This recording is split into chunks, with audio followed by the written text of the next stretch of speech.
Greetings. This is the one you've known as Jesus the Christ. I want to tell you the truth about emotions, since there are some misunderstandings about them. Let's clear up some of the misconceptions.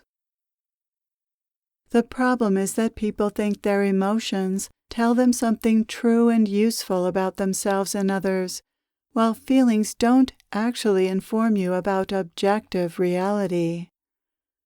For instance, people often say things like, "I feel lost," or "I feel alone."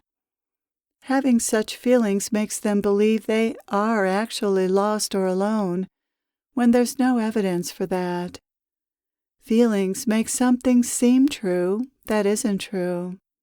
In other words, your feelings aren't true. They don't tell the truth. Here are some more examples of how people mistakenly assume that their emotions give them objective feedback about reality. When people are angry, they think that means someone wronged them or someone was in the wrong. Their anger is their barometer of the morality of the behavior going on around them. A car crosses in front of them, and their anger is proof to them that the car shouldn't have done that. When people feel afraid, they think that means there's a real threat. When people are sad, they think that means something went wrong, something happened that shouldn't have happened. Emotions cause you to believe things that aren't true. Emotions lie. All they do is tell you about what's going on inside of you, not outside of you. They belong to your personal, subjective reality, the illusory reality of the self you believe yourself to be. Feelings justify the ego or imaginary self's perceptions of reality, but they don't actually represent reality. They belong to the illusory reality, which reinforces and sustains the false beliefs of the false self and keeps you from seeing reality as it actually is. Emotions color and distort reality. This reliance on emotions as indicators of what's true about a situation is often supported by psychotherapists in their focus on emotions and honoring them. Although there is value in uncovering and examining emotions, I'm going to play devil's advocate for a moment and present a more unorthodox perspective on emotions. One of the tasks of therapy is to uncover emotions that have been buried in the unconscious mind. We can all agree that this is helpful, as repressed emotions are problematic. They burst forth at inopportune moments and fuel many acts of violence. Repressed emotions are also behind anxiety, depression, and addictions, including food addictions and other compulsive behaviors. So it's admirable to want to do something about repressed emotions. The obvious thing to do is to bring buried emotions to the surface, acknowledge them, and honor them. However, this is where things can take an unhealthy and unhelpful turn. Rather than diffusing and healing emotions, much of the exploration of emotions done in psychotherapy only keeps them around, except now they're more conscious. One of the goals of psychotherapy is to discover why someone feels angry, unhappy, and unworthy. Therapy seeks justification in events for people's emotions. What's generally discovered is that abuse, neglect, or trauma in one's early life is behind any negative emotions. That understanding helps people feel better and supported. They see that they have a good reason for feeling the way they do. They see that their feelings aren't wrong after all, and that they aren't bad for having feelings. In this way, therapy offers some relief. Unfortunately, uncovering events that explain why people feel the way they do and helping them feel okay about those feelings only gives those emotions legitimacy. It honors those feelings, but it doesn't heal them or release people from them. There's nothing wrong, of course, with emotions or with uncovering the source of one's feelings. Nevertheless, the attitude that feelings should be honored is misguided. That's like honoring a lie, when what's needed is to see that those emotions are based on a lie, on a false or incorrect conclusion. Children are especially prone to forming incorrect conclusions about their experiences because they don't have an adult's perspective, understanding, or coping skills. For that reason, most emotional wounding happens in childhood. Invariably, children blame themselves for their parents' abuse and mistakes. Unfortunately, with children, this is how it is. Adults wouldn't come to those same conclusions because they have a better understanding of life. A child's painful emotions are often repressed because they're so overwhelming and frightening. What makes them that way are the mistaken conclusions the child came to, however unconscious those conclusions may have been. The people I'm dependent on for my survival don't love me. I must be unlovable. I must be a terrible, bad person. I might not survive. These unconscious conclusions cause unbearable and unmanageable emotions, which the child's psyche represses as a protective mechanism to keep from feeling those emotions. However, as long as those conclusions remain unconscious, they'll continue to define one's identity and shape one's behavior. So people are stuck with how their young ego saw the incidents of the past and saw themselves, and that becomes their ego's truth and their identity. I'm unlovable. I'll never be happy. No one can be trusted. The meaning they gave to what happened to them hurt them on top of the actual abuse or neglect. Their unbearable feelings added insult to injury. The past is over, but the painful conclusions still affect their life and well-being. When psychotherapy focuses on how bad the childhood circumstances were, it justifies these intense emotions. Therapy agrees with victims that they have a good cause to feel the way they do, which is not untrue.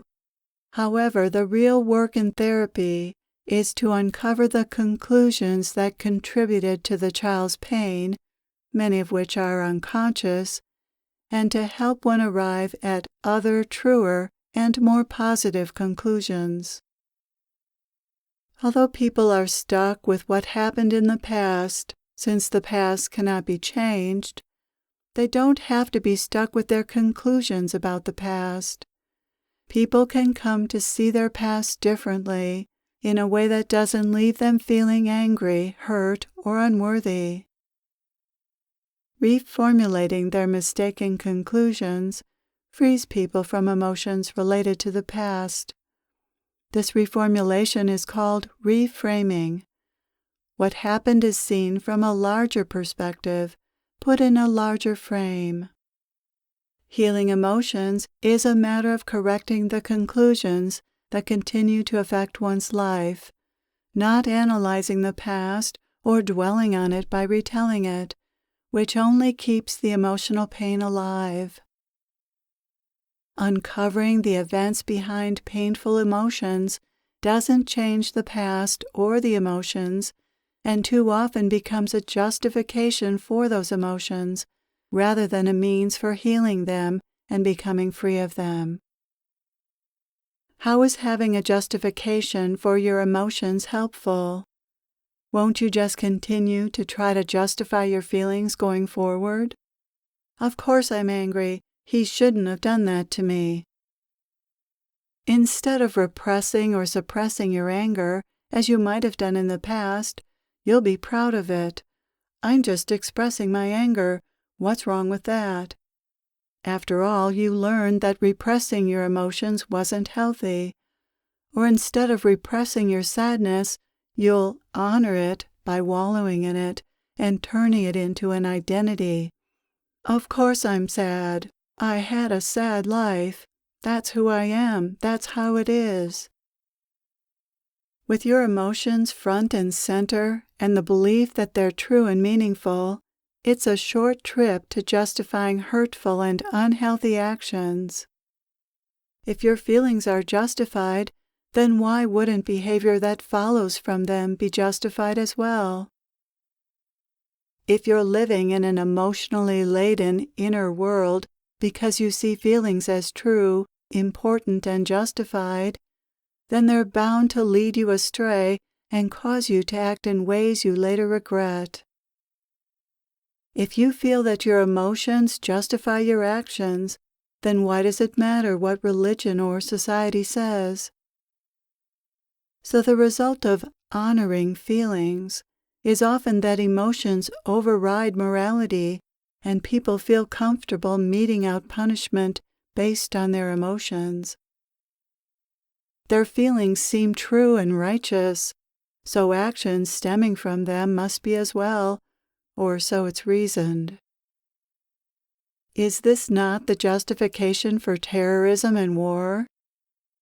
You've been harmed, or might be, and the hatred, anger, and hurt that result justify retaliating in harmful ways. In this way, war always appears just, and so it continues. This attitude is even reflected in society.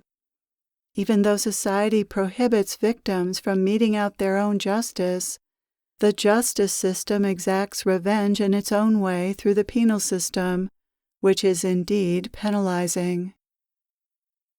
People go around and around in their feeling-fueled reality, suffering and causing others to suffer, without realizing that the suffering can stop, but only if the truth about feelings and about life is understood. So here is the truth. Emotions belong to the ego and uphold the ego's illusory reality. They do not deserve honoring, but they do deserve investigation. To clarify the statement, we need to distinguish between emotions which come from the ego and more subtle, truer feelings such as love, which by this definition is not an emotion. Everyone knows when they're experiencing an emotion because it's accompanied by certain physical reactions. Your face flushes or becomes pale, your heart beats faster, you become hot or cold, you sweat, you become tense, or you feel sick or like you've been punched in the gut. Every emotion has its own signature in the body. What I'm calling emotions are feelings that stem from egoic thoughts, which may or may not be conscious. These emotions leave you feeling either uncomfortable or off balance. Undesirable emotions, such as sadness and anger, feel uncomfortable, if not worse, and more desirable emotions, such as excitement and happiness, make you feel off balance. Although you may want to feel happy and excited all the time, that isn't how it works. What goes up must come down. No matter what the emotion, positive or negative, if an emotion is present, peace and equanimity are not. Emotions stir you up and sap your energy. They take you on a roller coaster ride of ups and downs, highs and lows. What I'm calling truer feelings, which are often confused with emotions, do not come from egoic thoughts and do not stir you up or sap your energy. Truer feelings are the subtle experience of the true self as it manifests in life. They're what I've been referring to as qualities of the truth, such as peace, love, gratitude, and compassion. These truer feelings are not emotions because they don't set you in motion. Instead, they're more of an absence of motion, since they come from the stillness of your true self.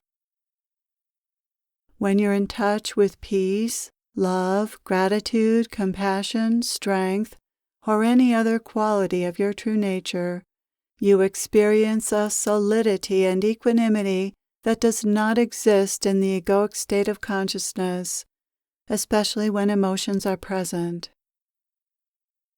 Discriminating between emotions and the subtler feelings of your true nature is simple.